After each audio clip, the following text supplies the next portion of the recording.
Starting recording.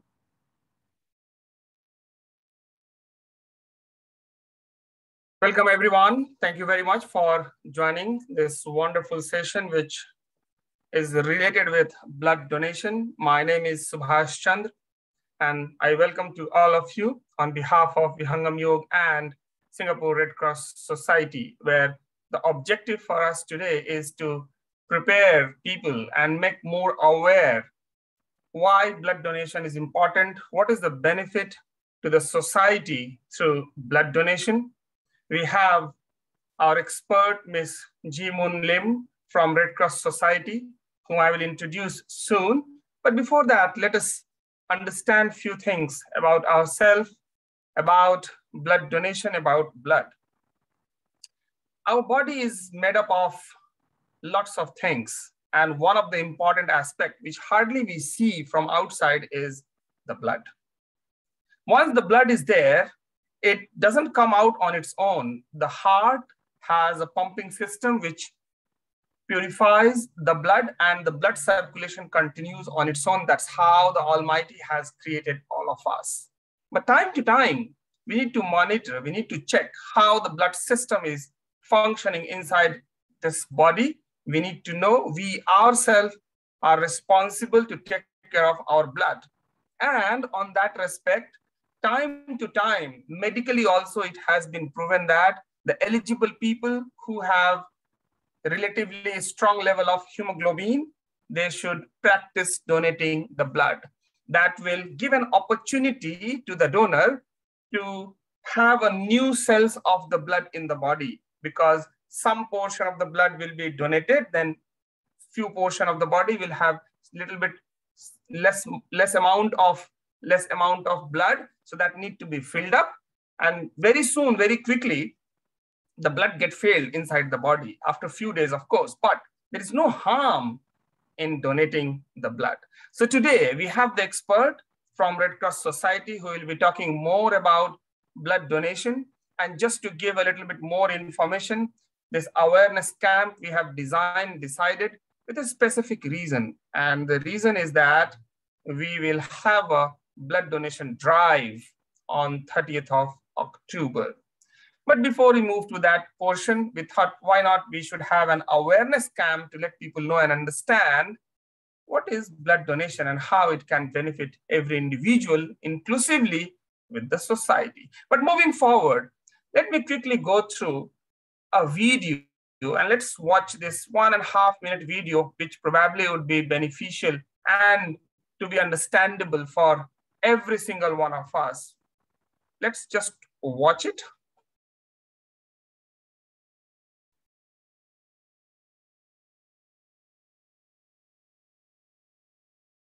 Give a few seconds, please. Preparing. This particular video I have picked up from the Red Cross Society website, which is readily available on their website, which anytime anyone can go and watch it out.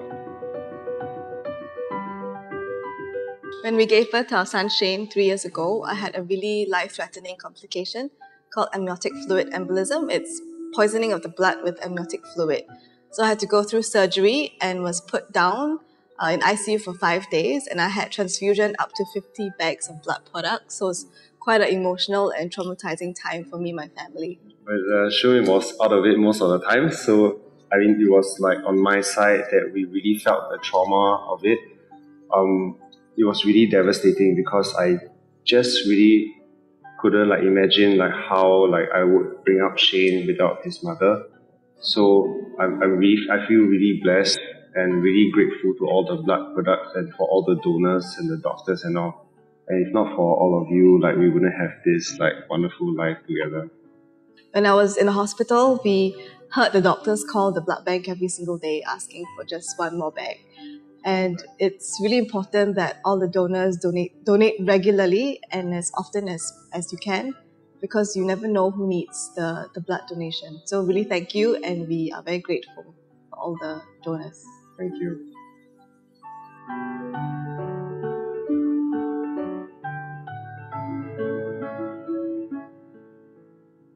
So as we can see here, the requirement of the blood was so huge for this family. 50 units of blood. I cannot imagine. When I just went through this video first time, I was really shocked. Really? What would happen if something like this is there and there is no blood available in one place? How would people survive? Blood is not something which we can create in a factory and manufacture it. The factory is the body itself, every single people body. And we are ourselves are the manufacturer of the blood. If we are the manufacturer, it's become a very good cause for all of us to serve the society by donating the blood. We'll come to know very soon from our expert, Jimun, that one single unit can save 3 lives. With this, let me introduce our expert, who is very young but very dynamic and quite dedicated to serve the society, Ms. Ji-mun Lim, who is a donor manager in the Singapore Red Cross Society. And she in fact did her studies in political science, quite interestingly. And from there onward, right now, she is taking care of mobile blood donation in Singapore. I don't know how many of you probably are familiar with mobile blood donation activities, which continuously goes on from time to time. And Jimun is one of the managers to handle such kind of activities on behalf of Singapore Red Cross Society. She will take us through a lot of different interesting facts and figures to understand what exactly blood donation means, how it can help an individual, how it can help the society.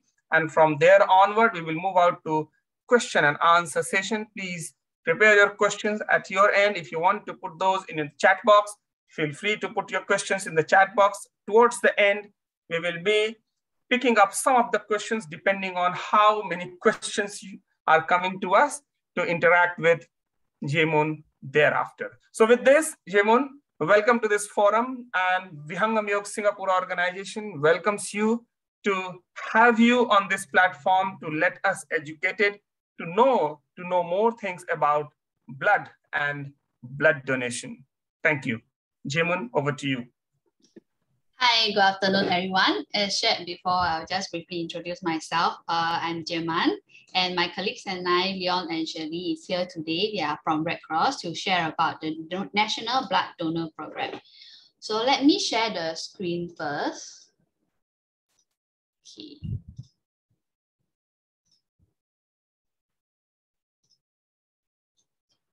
Yeah. So everyone can see the screen? Can, right? Yes, you can see your screen, yes. Okay, so first of all, what exactly is the National Blood Program in Singapore's landscape?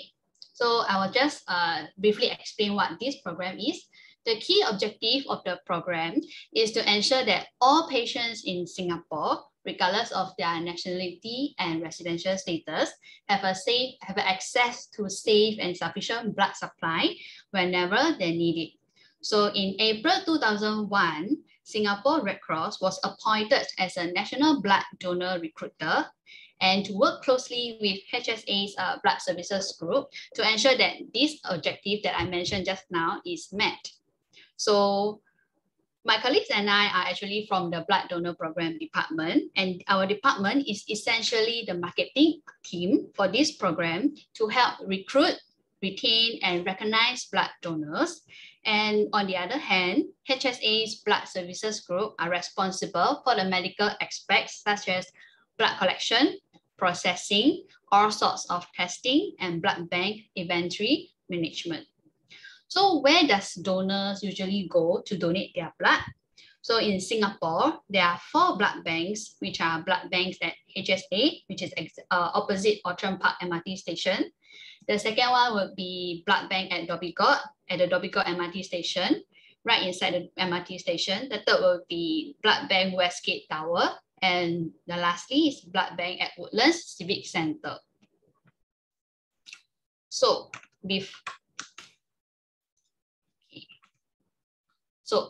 what exactly does 100% VNRBD means?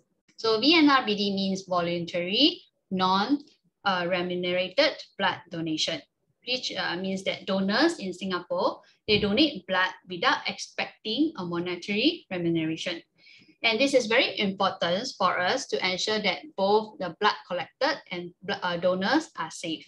So if I were to put it plainly, let's say there's a $50 cash in return for every blood donation.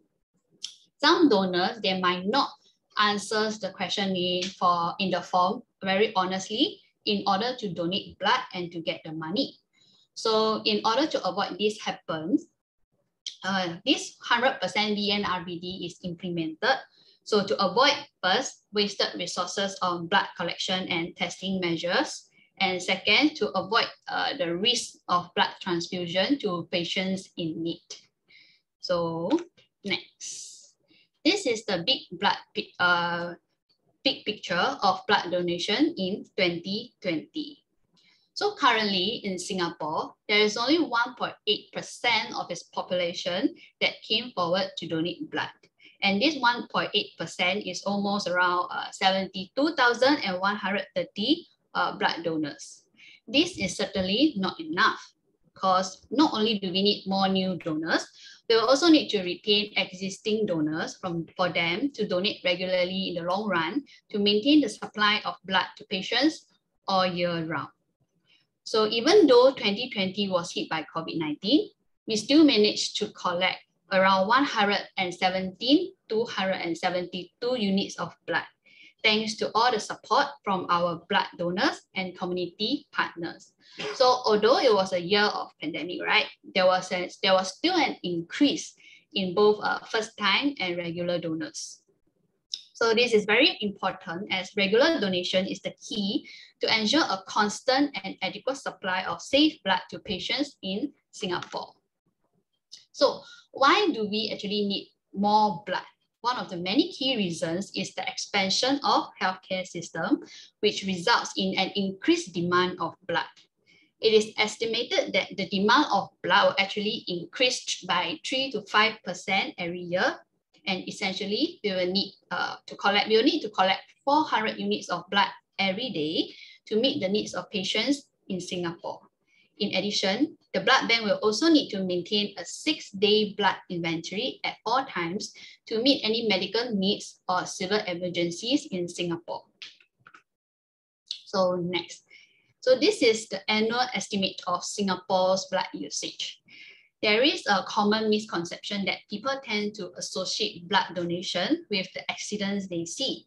However, this is not entirely true as the blood usage for accident and emergency only accounts for 6% of Singapore's blood usage. So almost half of the blood collected are used for surgeries and patients with blood disorder and cancers. So as you can see, all blood types are equally important. And in terms of usage, blood group O is the highest among all blood groups. This is because blood group O is the most common blood group among patients in Singapore, and they can only receive group O blood. Also, considering that group O blood is universal and is used during emergency when the recipient's blood group is unknown. So I want to donate blood, but how much is exactly taken? So one of the donor criteria to donate blood is for donors to weigh at least 45 kilograms to donate blood. For donors who weigh 45 to 50 kilograms, only 350 millimeters of blood is taken. And for those who weigh 50 kilograms and above, only a maximum of 450 millimeters of blood will be taken instead. And this blood, right, is easily replaced by the body within 72 hours with sufficient intake of fluids. And one thing for sure is that giving blood will not harm your body and neither will it weaken your immune system. So did you know that one bag of blood, right, can actually save 3 lives? And why is it 3 lives specifically here? It's because the blood donated will be separated into 3 components, which are red blood cells, platelets, and plasma. So each component has different shelf life and different and specific use for different types of patients. So as you can see, the red blood cells here is usually used to replace red cells lost due to accidents, surgery, or childbirth. Platelets are used to treat patients with leukemia, cancer, and dengue. And lastly, plasma is commonly used to treat burns. So for whole blood donation, one can donate blood once every 12 weeks, which is 3 months. So technically, you can donate blood 4 times a year. However, blood stock tends to fall during exam periods, festive seasons, and long holiday periods as donors tends to travel out of Singapore, and obviously this is before COVID. So other than that, blood stock could potentially fall when there is a high demand from the hospitals as well. So these are the things that we will all have to factor in to make sure that there is enough blood supply at all times. So all in all, what are the basic criteria for one to donate blood? So you can donate blood as long as you age between 16 to 60 years old, you weigh at least 45 kilograms, and you are generally healthy and are not taking any form of medication. And here it means Chinese medicines and antibiotics as well. Okay, so there's a travel deferral criteria. Donors must make sure that they did not travel to malaria endemic areas such as Batam, Bintan, India, Myanmar, etc. in the past 4 months. And if you want to know more about it, you can view the full list of countries on HSA website. Yeah. So next, I'll share more about the donation process. As you can see, there are 6 stations here. It takes about 45 minutes to an hour to complete the full donation process, from form filling to refreshment station. However, it will only take like around 10 to 15 minutes for the actual donation, which is at the bleeding area. So, however, during this period, there is COVID, right? There is a pre-screening station before form filling for donors to fill up the declaration form, safe entry, and temperature taking. So after form filling up the question A given by HSA, donors will have to proceed to the registration counter and register themselves with official documents such as IC and work pass. So if donors forget to bring their IC, right, they can also use their driving license and SingPass now. So after registration, there is a hemoglobin test and weight taking station. So to help ensure that it is safe for everyone to donate, right? The hemoglobin test station is there to check the donor's hemoglobin level. So females must have a minimum hemoglobin level of 12.5 grams per deciliter. And for male, must have a minimum level of 13 grams per deciliter. So after taking the hemoglobin test, and let's assume that you pass the test, you'll proceed to medical screening station. There will be doctors or medical screeners stationed at the donation site to help review donors' medical and social history. This is not just to ensure donors' safety and to make sure that the blood collected is safe. Doctors will also help measure donors' blood pressure and temperature, and also a simple medical checkup. So lastly, not lastly, but at the actual donation site, donors' arm will first clean with alcohol swab, and painkiller is administered before the insertion of needle, the donation needle, which is bigger. And this is to ensure the painkiller is administered to ensure donors' comfort and safety. There will be nurses around monitoring the donors during donation and to manage uneventful donation as well. The nurses will also provide post-donation advice, which includes to not exercise in the next 24 hours and to drink up plenty of water after donating. So after donation, there will be a refreshment area for donors, and donors are advised to rest for at least 10 minutes. The donors should also drink sufficient fluids and take the refreshments provided as well. So if donors are not feeling well or feeling pain, they should alert the nurse or doctor immediately. So one of the things that you might have to take note of is post-donation bruise. It doesn't usually occur, but if it occurs, just know that it occurs because red blood cells leak out of the vein and collect under the skin and surrounding tissue. So what you can do at home is to apply an ice pack to the affected area, and don't worry too much about it because there won't be any scarring, and it will usually fade in about 2 weeks' time. So after explaining the donation process, we'll wonder what happens after you have donated blood. So all blood collected will be screened for the following: HIV, hepatitis B and C virus, Zika virus, syphilis, malaria, and your blood type. So once your blood is tested safe for transfusion, it will first be separated into 3 components, as mentioned before, which are red blood cells, platelets, and plasma, and they are then stored and distributed to the hospitals. So who exactly needs your blood? As mentioned, different blood components will be used for different medical conditions. For example, thalassemia patients will need regular blood transfusions almost every 2 to 4 weeks. Cancer patients with lymphoma and leukemia require regular transfusions during treatment. And also for those who are going through general surgery, such as heart surgery, liver transplant, and mothers suffering from blood loss during and after post-labor will also need your blood. So that's why it is very important for us to donate blood regularly, because almost 400 units of blood are needed every day for patients across Singapore. So if blood donation is so important, why are people still not coming forward to donate blood? So there are a few misconceptions widely perceived by the public, and let me share some of them here. So first of all, the first myth is, if I donate blood, I won't have enough.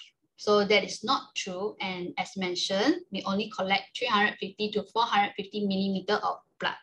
And this accounts only around 8 to 12% of the blood in your body. So it could be quickly replenished even before you know it. Okay, so blood donating hurts. I wouldn't say it doesn't hurt, but one small prick can save almost a life, 3 lives, and our nurses know how to not let you even feel it. So there are enough donors, so I don't need to donate. And that's also not true, because every year, over 100,000 units of blood is needed, and we need even more in the future. The next will be, donating blood is troublesome and inconvenient, which is also false, because it is now very easy to make an appointment at our 4 blood banks on top of the blood mobile drive that is organized around the community. And I need to go on a special diet before I can donate. This is also not true. You don't really need a special diet. Just a balanced one to donate blood will do. And lastly, my blood is sold for profit. This is also not true, because your blood is not sold and never will be. Yeah, so how can you help aside from donating blood? You can also you can take on the role as blood ambassador and rally your friends, classmates, and colleagues to donate blood together. You can also organize blood drives at your workplace or office. And lastly, you can help volunteer at our World Blood Donor Day event annually to thank Singapore's blood donors. Okay, and with that, I will just end my sharing session here, and we can proceed to the Q&A session. Thanks, Jaman. Thank you very much for giving this wonderful information for each one of us. And I'm sure it has been so enlightening that I also learned so many things. I didn't know that in Singapore, in a single day, we require, the hospitals require 400 units of blood. Singapore is so small. I think about some big countries, say India. I'm from India, so if I think about that country, if I think about some other neighboring countries also, it's such a huge requirement. So I can very easily understand that there is always a shortage of blood, I think. And like in the video what we saw, that the lady was required 50 units of the blood donation in whatever number of duration time she was going through.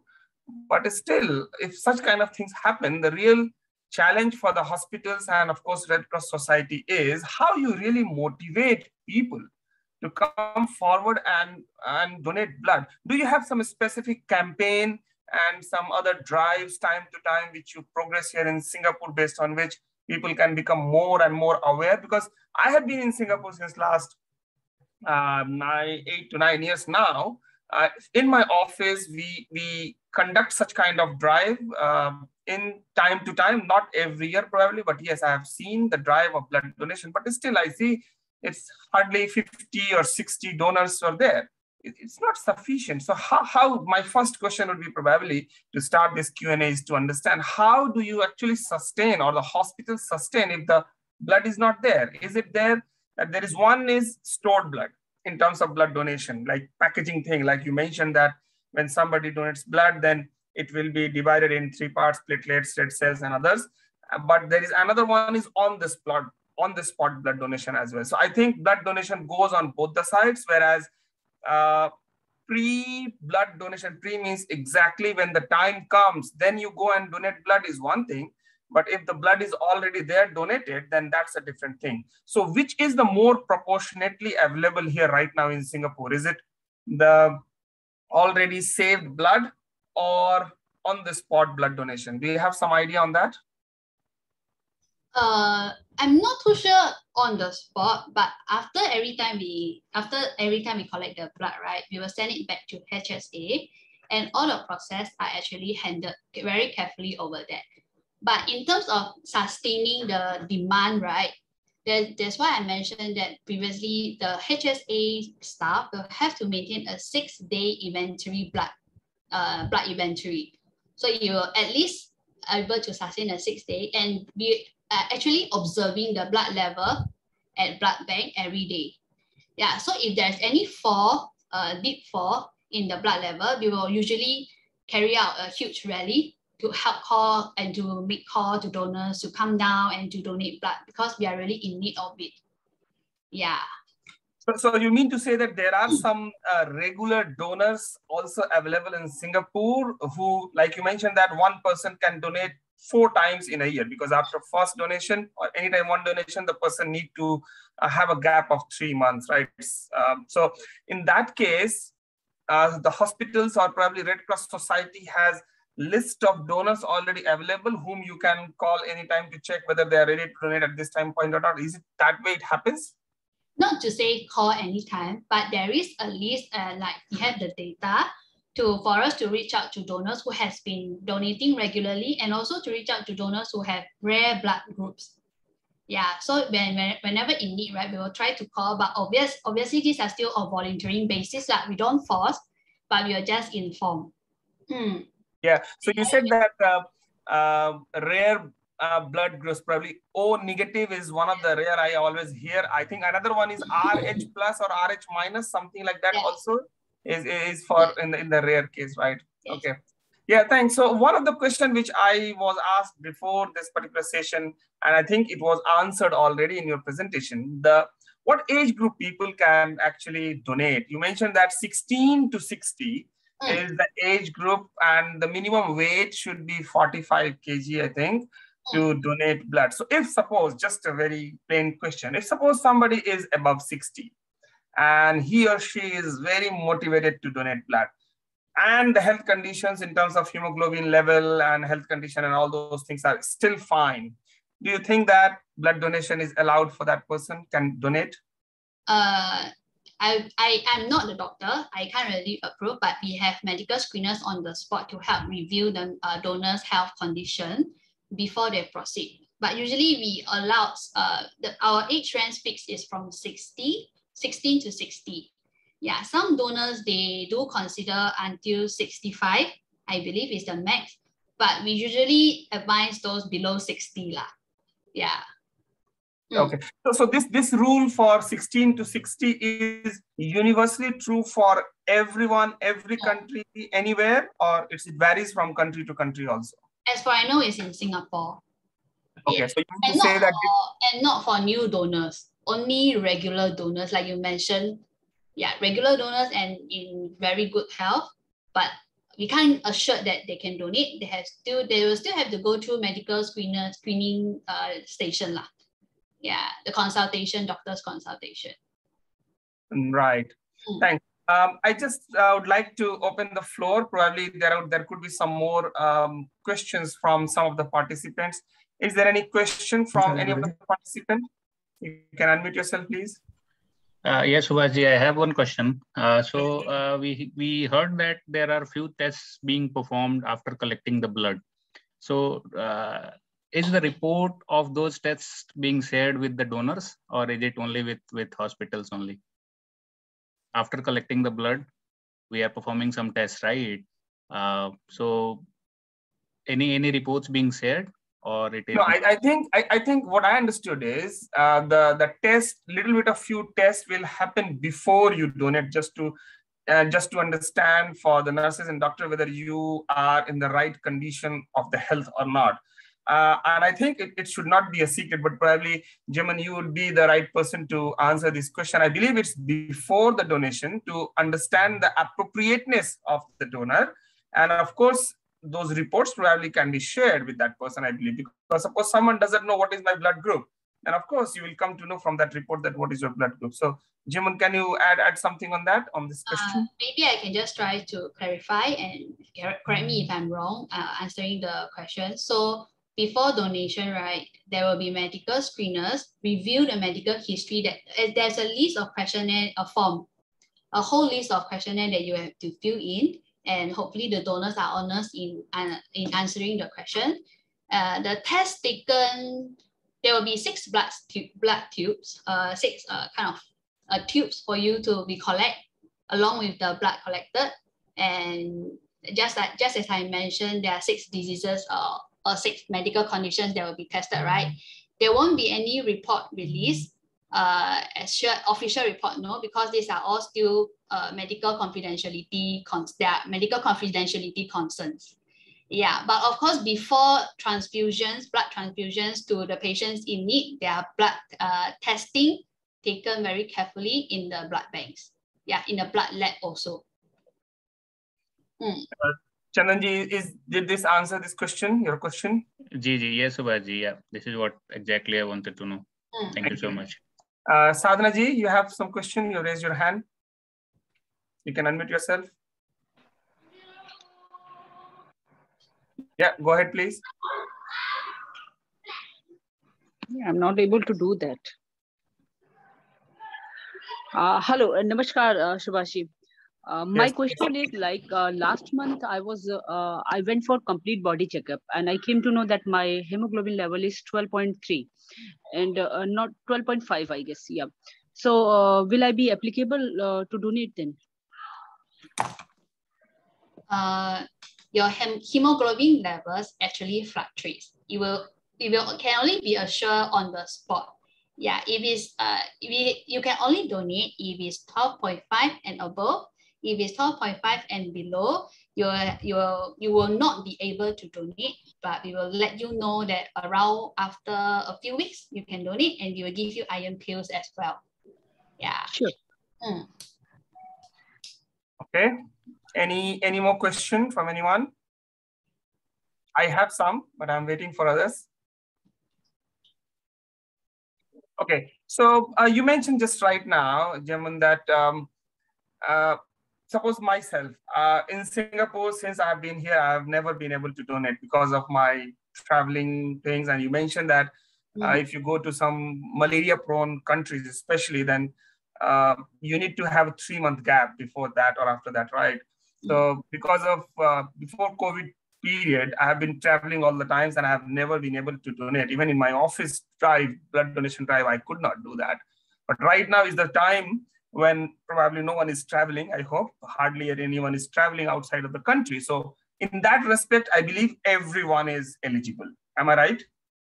I wouldn't say everyone, because even though the borders is not officially open, but there are still people traveling in and out due to business purpose and other purpose, right? So I can't guarantee that everyone can donate. Absolutely. So those who have not been traveling, for them, absolutely fine, right? Suppose I have not gone anywhere since March 2020. So more than 18 months. So definitely I'm eligible in that respect to donate blood, right? There are still a few boxes to check, because other than India, there are also other few countries that is malaria infected as well. Yeah. Not Singapore, right? I have not gone anywhere from Singapore since last 18 months. Yeah. Yeah. So I'm absolutely eligible on that respect. I will still have to check with the medical screeners lah. Yeah. Okay. But I think when we are going for a drive on 30th of October, we need to be very clear, because when we reach out to different potential interested donors to support the society in this side, so I think we would like to minimize the hassle and uncertainties as much as possible.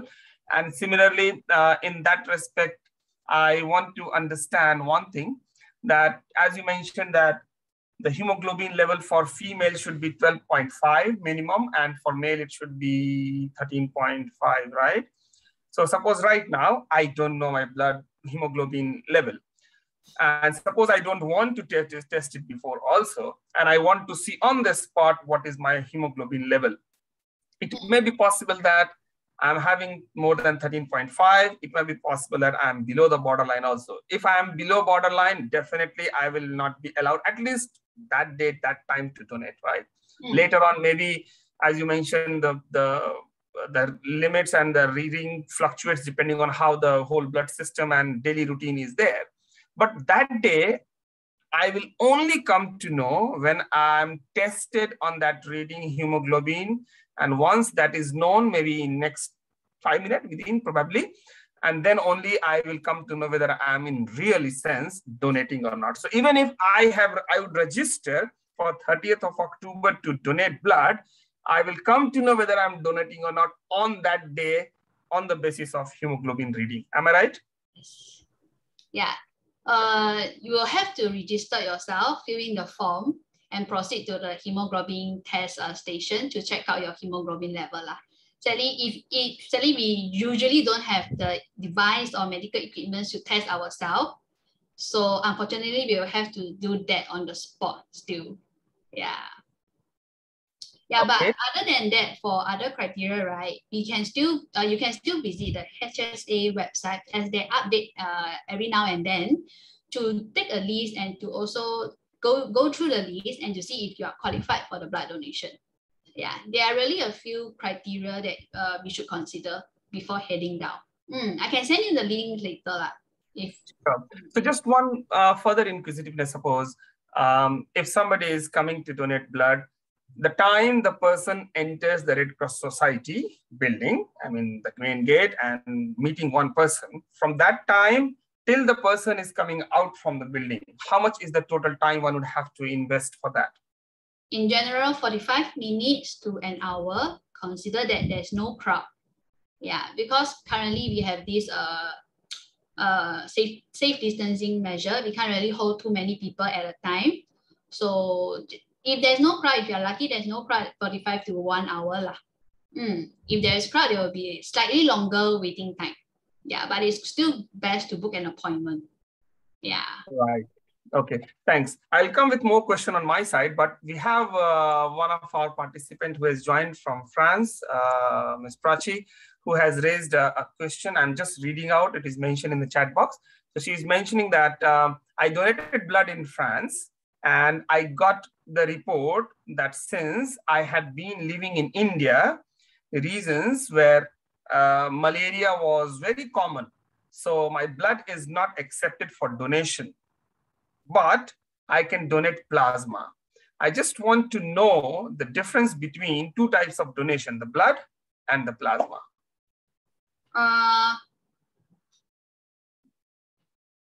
Wait, Sure. So I believe there is two types of blood donation at HSA. One is the normal blood donation, which we collect red blood cells. And the other one is apheresis, where we collect plasma. So if you have been consulted, but that is the doctor that you kind of like consulted in France, you still have to consult the doctors here at HSA to double confirm lah. Yeah, but in blood bank, HSA blood bank, we do offer the apheresis blood donation process there. Sure. So what is the difference between these two types of donation? One is blood, another thing is called plasma. Is the process different for the donation? Slightly different. The plasma collection will take longer time. Yeah, it takes around 45 minutes to hour as well, just for the donation. Okay. And you can donate once every month. Yeah. Okay. So it is more frequent than donating the blood, because probably creation of plasma inside our body is much more faster than the creation of the blood. Does this mean? I'm not too sure on that, but sort of. Yeah. Probably, this is Shirley from Red Cross. Probably I'll just add on to Jieman's. Yeah.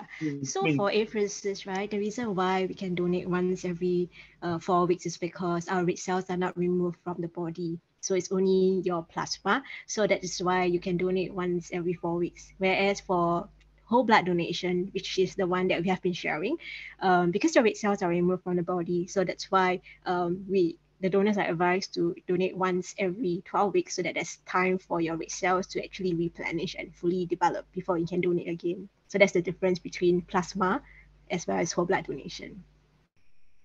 Thanks, Shirley.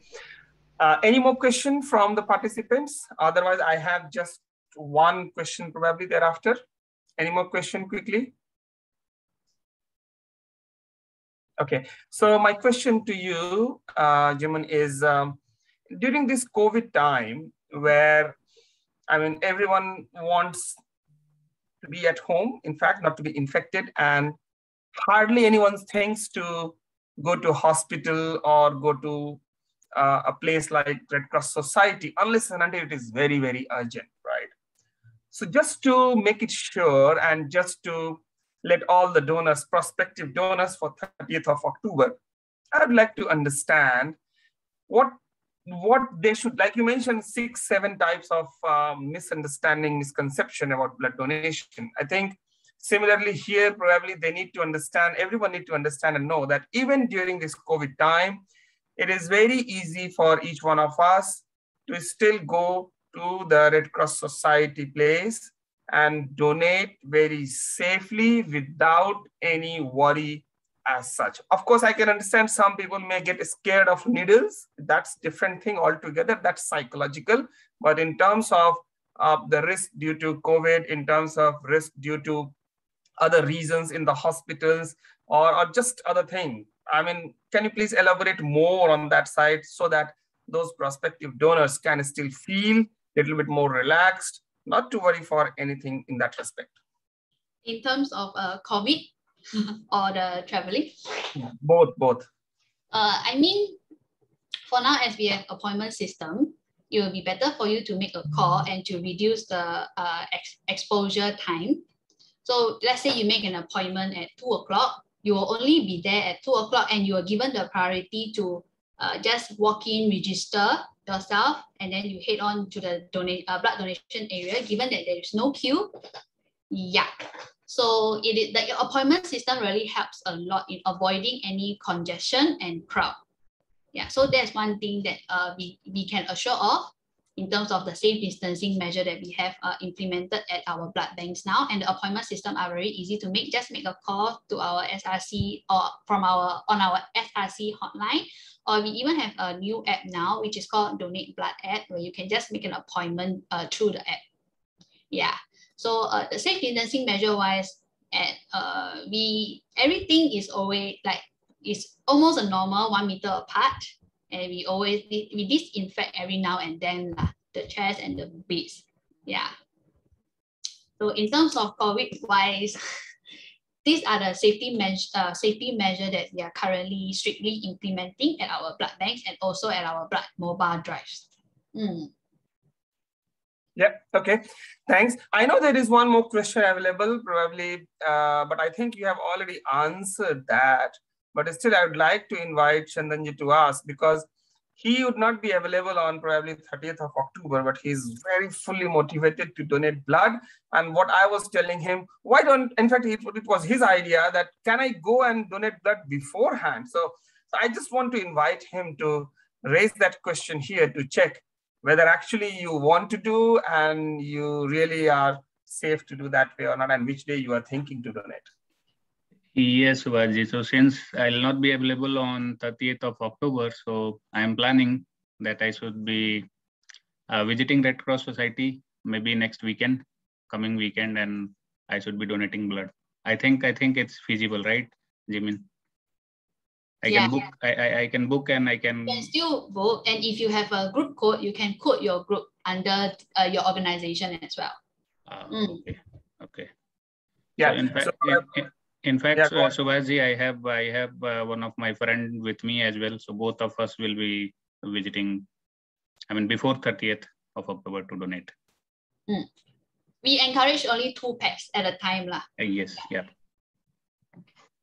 Yeah, so as we know, in Singapore right now, in fact, before, I think sometime back, we were thinking 5 people to be available at one time in half an hour slot at your 3 different centers. That's how we have been discussing with Leon and Shirley. And I had a discussion with Mr. Prakash Menon as well 2 days back. So, but now at current stage, the blood donation can be done at max by 2 people at a time based on the current Singapore rules and regulation, right? Probably, let's see how it goes after 24th of October, because by then this new rule is there. If there is further change, then we would have to see which way it goes. Is it going in a negative side for us, or it is more relaxation after 24? Thereafter, probably it will be much more easier for us to understand, because we need to actually set out, as you said, we need to book it. So booking is there, of course, and person need to go through some questionnaire also. So it takes some time, even if 1, 2, 3, or 5 minutes. We want to do those questionnaire things to be forwarded to all the donors, prospective donors, to keep it ready, probably one way or another, soft copy or hard copy, so that it can be saving some time. But on that day, we will see whether 2 people at time will come, or 5, or more than 5 will also be allowed, or nothing is allowed. I don't think nothing would be allowed. At least 1 person or 2 person definitely would be allowed to go to the Red Cross Society, at least whatever state it goes on the COVID side. Am I right? But just a reminder that regardless of 2 packs or 5 packs, after you registered yourself, you are still an individual from moving from each station to each station. Yeah, there's not much interaction between donors. So regarding the number of packs, we will still update you as long as we have a new thing. As long as we have new follow-up and updates lah. But just to remember that blood donation is still very essential. Regardless of 2 packs or 5 packs, we still encourage you to come down to donate as an individual. Yeah. Yeah. Okay. So I think we are all set for to larger extent now in terms of awareness, in terms of knowing better what happens during blood donation. Just quickly, one more inquisitiveness at my end. I don't know how readily available at your side right now, but I think just to give a visual understanding to the people here connected, you mentioned, I know that there are 4 centers of Red Cross Society in Singapore. And on 30th of October, the drive which we are progressing for, we will be engaging with 3 of your centers. Other than Dhobi God, 3 others we will be engaged with probably. Is it possible just to, although you mentioned few details about those centers, but is it possible to have some visual understanding about those centers, how they look like or something? Do you have some quick video at your end? I don't know. Maybe these are available already at your website, maybe Red Cross Society website. But is there something which people need to know about the location specifically and the center itself, so that they can visualize and understand where exactly they would go? Maybe for blood bank at HSA, It is right outside the Outram Park MRT station. Take exit either A or B and you walk up to the blood bank. So for Westgate, right, if I'm not wrong, there is a video. I can try to look up for the link and send it to you later. And for Woodlands, right, it's just at Civic Center. Yeah, that's very easy. For HSA blood bank, the refreshment, there's a small refreshment area or store as compared to other blood banks lah. There is more options lah. In that case, if there's quite visual. If this information is useful, I mean, yeah. Yeah, so if I remember from refreshment, I just recall when I was a student that time when I used to donate blood, I remember some people go to donate blood even just to think, oh, I will be receiving some refreshment after the donation. So just to re-clarify, I know what exactly it is, but just for the participants. So when we talk about refreshment and these will be provided to the donors free of cost, right? Or they will have to pay something. Yeah. Yeah, means? Yeah, it's free of charge. Yes. Especially in our blood bank HSA. But there's a kind of like a coupon. Yeah, if you need any more orders than that, you might have to pay for yourself lah. Yeah. Sure. Okay, I think that's it from in terms of question answer. Just one last moment to check. Is anyone there who still have some inquisitiveness to know about blood donation or any other question related with blood and blood donation? Just last moment question. Subhaji, just one last question. Jimin mentioned that we, if I visit before 30th of October, I need to mention that group code. So how to get that group code? Is it ready or? We will get that. We will get that. Okay. Yeah. Okay, then thank you. Okay. Thank you everyone for a wonderful time spending with us. Just one quick notification from my side. And before that, thank you very much, Jimin and Shirley and Leon for connecting with us, for giving this wonderful information. And I hope this effort which Vihangam, your organization, has taken first time here in Singapore, this will continue like this, even with a much more bigger participation, not just for talk I'm talking about, I'm saying in terms of donation also, more and more every year, because what we believe is this kind of drive, this kind of activity should not just be limited for one time or not even for 1 year. As you mentioned, one person can donate for more than 2, 3, or even he can go for 4 times in a year. So why not? So to whatever extent we will be able to do it, arrange it, we will try to do, but definitely we are committed. Once we have started this year, we would try to do it every year, similar time in October, because we have a specific reason. So thank you very much for joining with us. Can I request everyone to give a round of applause for the whole team from Red Cross Society for their time and wonderful effort for the society. Just quickly, for all the participants, let me quickly share my presentation one more time. Give me a few seconds. Okay, just quick notification for those who might not be familiar with one thing. This is just about Vihangam Yoga. So every day we practice meditation for 30 minutes in the morning and in the evening on the same Zoom link with which you have joined. Please feel free to take your time to make yourself healthy, not just from body, but also from the mind. That is very, very important to do. And that's how we provide our service in terms of meditation for everyone, free of charge, without any cost incurred to anyone. It's just on Zoom. Join us Monday to Friday at 6 a.m. in the morning, and Saturday and Sunday, 8 a.m. or 9 a.m. And every day in the evening, it's 8 p.m. Singapore time. For more details, for more understanding, you can contact us at email ID vysingapore@gmail.com, or you can browse our website, www.vihangamsg.com. With this, we'd like to thank everyone for your time and effort to join with us, and have a nice time ahead. And one more time, thank you very much, Jimun, Shirley, and Leon, for your time and for your efforts. We'll continue talking more on this front soon. Thank you. Take care, everyone. Have a nice time. Bye-bye, and remain safe and healthy. Thank you. Thank you.